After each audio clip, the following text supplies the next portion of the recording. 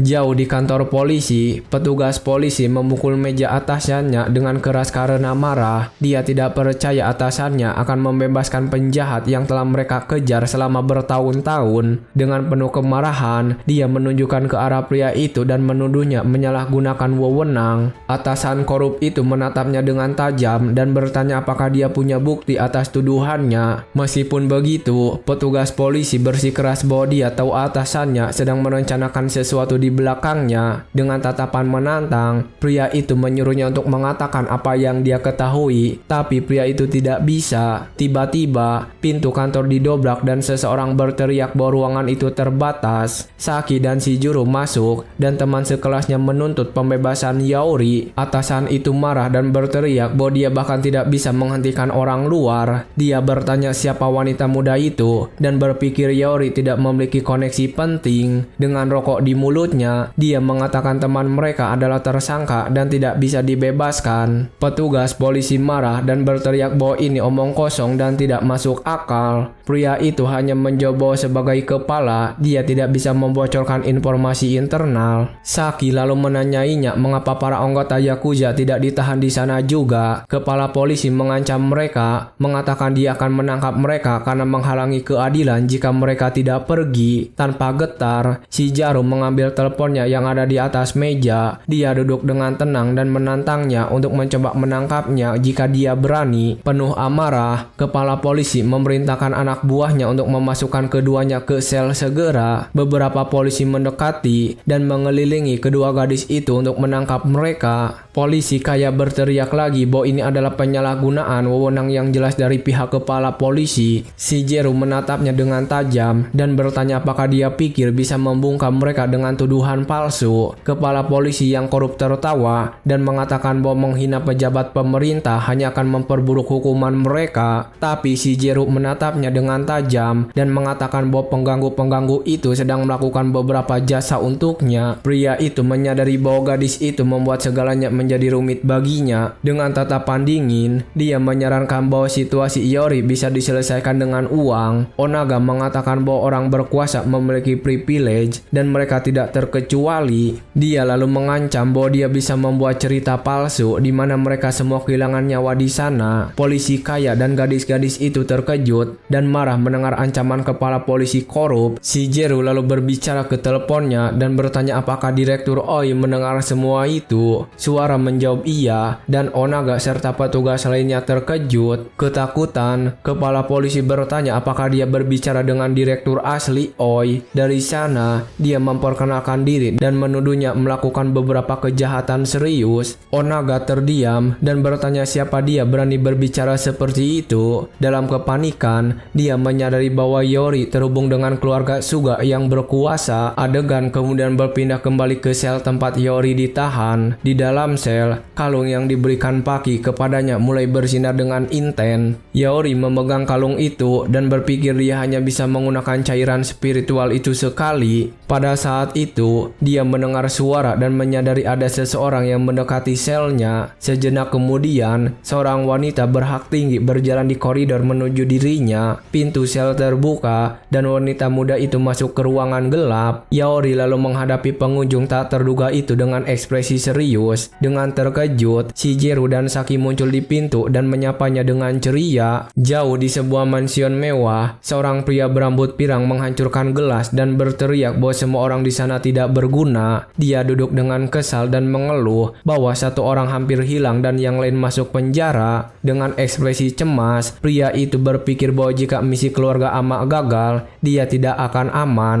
Pada saat itu, salah satu bawahannya mendekat dan bertanya apa yang akan dilakukan Lord Akimasa. Akimasa lalu memutuskan akan mengirim orang terbaiknya, tapi tanpa melibatkan Yaori untuk saat ini. Dengan wajah marah, dia bersumpah akan menangani sampah itu dengan tangannya sendiri untuk menyelesaikan semuanya. Sementara itu, Yaori berada di kamarnya menyesali telah menghabiskan semua uangnya. Dia lalu menyebar barang-barangnya di lantai, termasuk kalung Paki dan rumput hati perak. Dengan segala sesuatunya siap, pria itu memulai proses penyulingan dan cahaya emas memancar dari kuali. Dia fokus menciptakan pil pengumpul kunci untuk meningkatkan kekuatannya. Dengan kekuatan pil tersebut, Yaori akhirnya berhasil berevolusi ke level berikutnya. Dia menguji kemampuan barunya, Shadow Cloud Step, dan bergerak dengan kecepatan yang luar biasa. Yaori merasa percaya diri, berpikir bahwa dengan kecepatan ini, bahkan peluru pun tidak bisa menembaknya. Dia menyadari bahwa dia telah menghabiskan semua cairan spiritual dan membutuhkan lebih lebih banyak item untuk terus berkembang. Melihat saldo banknya, dia memutuskan bahwa pergi ke Ryuda dengan cara biasa terlalu berbahaya. Dengan kartu di tangannya, dia menghitung bahwa dia membutuhkan 2 juta yen untuk perjalanannya. Tiba-tiba, iklan TV menarik perhatian Yori. Iklan tersebut mempromosikan suntikan kecantikan yang sangat populer yang menjanjikan untuk mengembalikan kemudaan kulit. Pria itu mendapat ide brilian dan mengambil kotak biru kecil. Dengan senyum, dia berpikir bahwa wanita kaya terobsesi dengan kemudaan. Adegan kemudian mundur ke 5 jam sebelumnya saat makan malam dengan keluarga Suga. Yaori menyadari bahwa karena dia putri seorang anggota dewan, dia bisa menghubungi kepala polisi. Shigeru lalu mengatakan dia memanggilnya ke sana untuk meminta bantuan kecil. Yaori terkejut dan bertanya apa yang diinginkan gadis itu darinya. Wanita muda itu bertanya apakah dia tahu gedung perusahaan kosmetik terbesar di kota. Dengan senyum, dia mengungkapkan bahwa dia adalah pemiliknya dan sedang mengadakan pesta untuk ibunya. Shigeru mengundangnya ke pesta, membuat Yaori terkejut. Gedung perusahaan itu menonjol di malam hari, menunjukkan betapa kaya gadis itu. Kembali ke masa kini, dia memikirkan pil Joan yang umum di dunianya. Dia berencana menjual beberapa pil kepada wanita-wanita kaya dan mendapatkan uang tunai. Dengan kotak yang bercahaya, Yaori berpikir kesempatan sempurna ada di depannya. Sementara itu, di pesta, paman-paman Shiju berkomentar bahwa dia sudah terlalu tua untuk menikah. Mereka bahkan mengatakan bahwa jika wanita muda itu tidak segera menikah, dia akan berakhir seperti kakak perempuannya, Masami. Paman itu mengejek bahwa waktunya sudah habis dan sekarang wanita itu tidak berguna bagi klan. Karena hal itu, Masami terdiam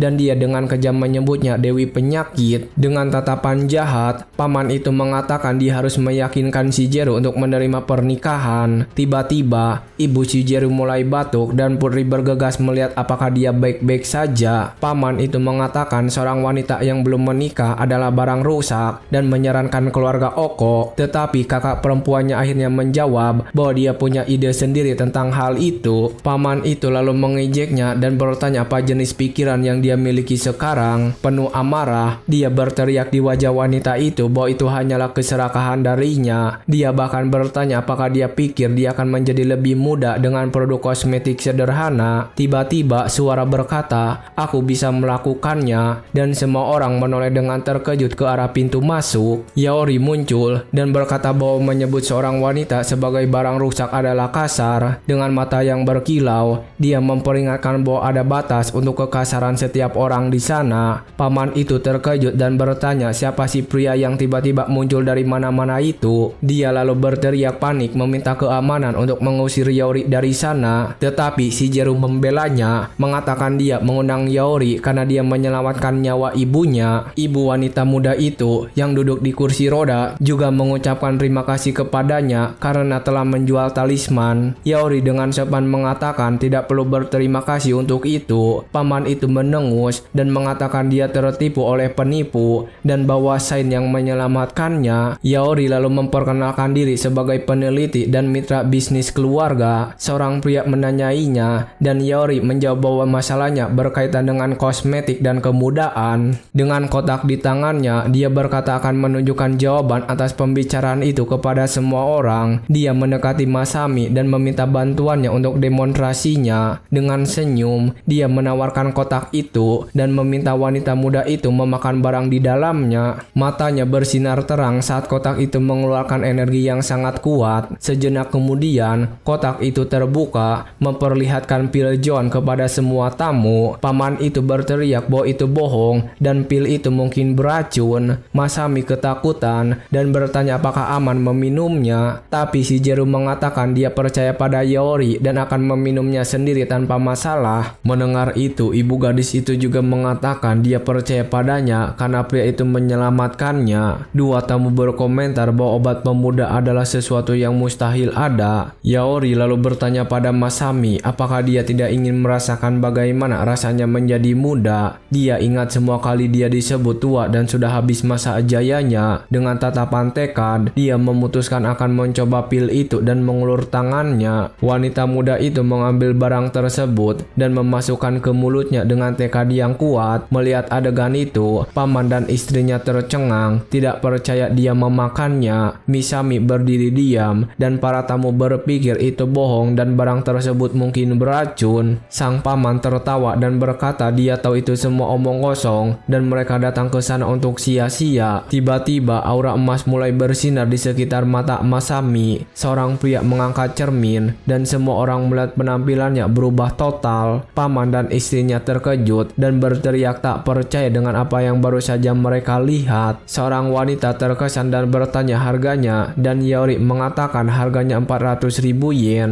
Semua tamu mulai berteriak dan menawarkan lebih banyak uang untuk pil itu. Paman terkejut dan tidak percaya mereka membuat keributan besar untuk satu barang. Dia menyadari nilai sebenarnya ada pada tekniknya dan bahwa distribusi bisa membawa mereka ke puncak. Istrinya memperingatkannya bahwa perusahaan akan bangkrut, tapi dia menyuruhnya diam tanpa berpikir. Dengan senyum jahat, dia berencana menipu pria itu dan menikahkan Shigeru untuk mendapatkan pil-pil tersebut. Tiba-tiba, seorang pria gemuk dari kelompok Kosen menawarkan 4 juta yen untuk hak atas barang tersebut. Paman itu putus asa dan menawarkan 20 juta yen agar tidak kehilangan kesempatan. Dia lalu mencoba menenangkan semua orang dan mengingatkan mereka bahwa Yaori hanyalah tamu. Dengan senyum palsu, pria itu mengundang Yaori untuk bicara di tempat pribadi. Dia lalu menawarkan 30 juta yen dengan pembagian keuntungan 30-70. Yaori bertanya apakah dia mendapat 70% dan perusahaan mendapat 30%. Paman itu tertawa dan mengatakan sebaliknya dan bahwa koneksi keluarga Hosu sangat berharga. Tiba-tiba Shigeru muncul dan bertanya jenis koneksi apa yang dimiliki keluarga Hosu. Paman itu terkejut dengan pertanyaan itu dan berteriak bahwa dia juga bagian dari keluarga. Shigeru menatapnya dengan tajam dan mengungkapkan bahwa dia tidak memikirkan keluarga saat kehilangan 160 juta yen. Dalam keputusasaan, pria itu menyangkal semuanya dan berteriak bahwa wanita muda itu mengatakan hal-hal yang tidak masuk akal. Dengan ponsel di tangannya, dia menunjukkan bukti penarikan dana dan pemberitahuan penagihan bank. Masami dan ibunya terkejut dan bertanya apakah dia benar-benar menggunakan perusahaan sebagai jaminan. Paman itu mulai berkeringat dingin dan bertanya bagaimana dia mengetahui semuanya dan apakah dia menyelidiki mereka. Shigeru lalu menuduhnya mencoba memeras uang dari ibunya seperti yang dia lakukan pada neneknya. Dengan wajah marah, wanita muda itu berteriak bahwa dia tidak akan mendapatkan sepeser pun dari mereka. Dia mengungkapkan bahwa dia bahkan tidak memiliki 30 juta dan berencana menipu Yaori untuk mendapatkan keuntungan. Di lantai, pria itu berteriak putus asa pada Shigeru mengatakan bukan seperti itu sama sekali. Dia lalu memohon Masami untuk membantunya, tapi dia mengatakan dia kecewa padanya. Pria itu memeluknya dan memohon bantuan sebagai satu-satunya anggota keluarga Hosu yang tersisa. Tapi Masami mengatakan bahwa menggelapkan warisan ibunya adalah sesuatu yang sama sekali tidak bisa dimaafkan baginya. Kakak perempuannya menendangnya dan menyuruhnya menyelesaikan masalahnya sendiri. Pria itu tertinggal di lantai dengan putus asa dan bertanya apakah mereka benar-benar akan meninggalkannya. Akhirnya, Shigeru memberinya dua pilihan. Dia bisa menghadapi keadilan atau hidup dalam utang,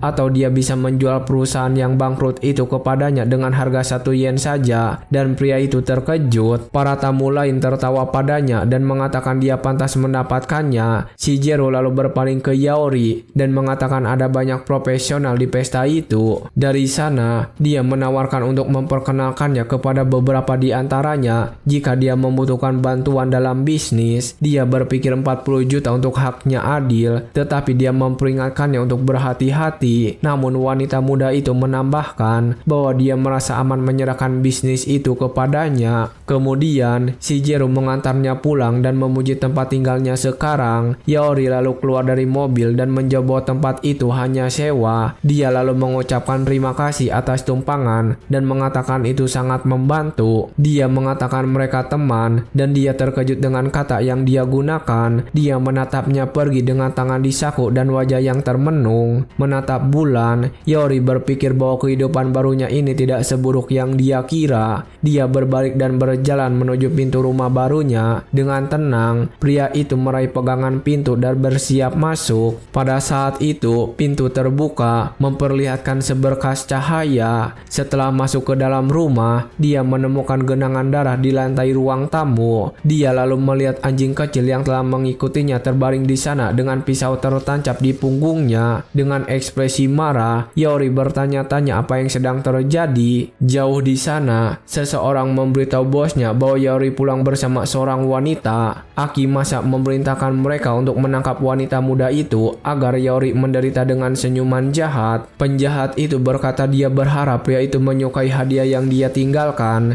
Dia memperlihatkan anjing kecil yang terluka parah di lantai ruang tamu. Dalam keputusasaan, Yori berlari menuju temannya untuk menolongnya. Saat mendekati, dia menyadari hewan kecil itu masih bernapas dan bisa diselamatkan. Tanpa ragu, pria itu menggunakan jimat penyembuhan untuk mencoba menyelamatkan nyawa anjing itu. Tiba-tiba, seorang pembunuh muncul di belakangnya, siap menyerang dari belakang. Penyerang melompat dengan pisau, berusaha menyerang Yori dengan serangan fatal. Dengan pisau di tangan, pria itu bersiap untuk memberikan serangan terakhir dan mengakhiri semuanya. Namun, Yori berbalik tepat waktu dan meninju wajah musuh dengan keras. Memegang anjing kecil itu, dia membalas dengan tendangan mematikan ke dagu penyerang. Sejenak kemudian, sekelompok penjahat muncul dan terkejut dengan apa yang terjadi. Yori lalu meletakkan hewan itu di lantai dan menyuruhnya bersembunyi. Dengan musuh pertama terkapar, dia menyadari bahwa pria itu memiliki bantuan tambahan. Dengan aura ungu, Yori bertanya apakah dia harus menghabisi mereka satu persatu.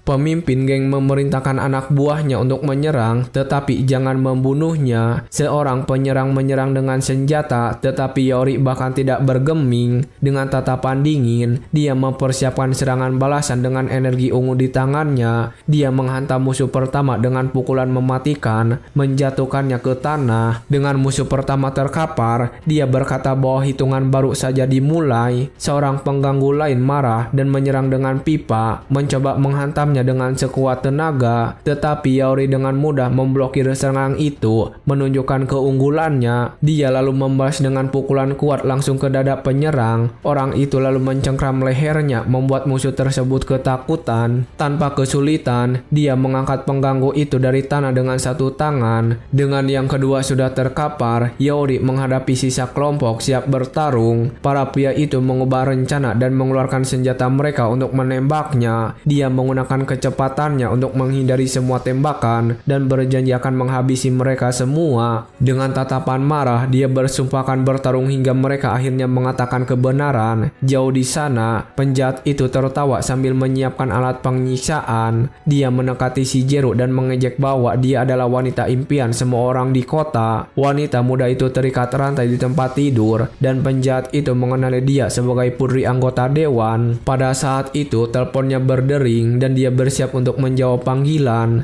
Dengan sikap percaya diri, dia menjawab dan bertanya apakah misi sudah selesai dan apakah target sudah hilang. Tapi di ujung telepon, Yori memperingatkan bahwa anak buahnya tidak akan bangun lagi. Dengan senyum, Yori berkata bahwa pria itu benar-benar tahu cara mengejutkan seseorang. Akimasa lalu menarik Shigeru dan mengungkapkan bahwa dia menahan putri anggota dewan sebagai sandera. Mendengar itu, wajah Yori dipenuhi amarah dan matanya berkilau. Dengan penuh amarah, dia memerintahkan penjahat itu untuk melepaskannya dan tidak melibatkan orang tak bersalah. Akimasa hanya tertawa dan berkata, Yori adalah anak yang sangat seru dan berani. Dari sana, dia memberi Yori batas waktu 40 menit untuk tiba. Penjahat itu menengus, mengatakan dia harus menemukan lokasinya sendiri, lalu menutup telepon. Yori berdiri diam, memegang telepon setelah panggilan berakhir. Dalam amarah yang meluap, dia menghancurkan perangkat tersebut dan berjanji akan mencari Hashimoto sekarang juga.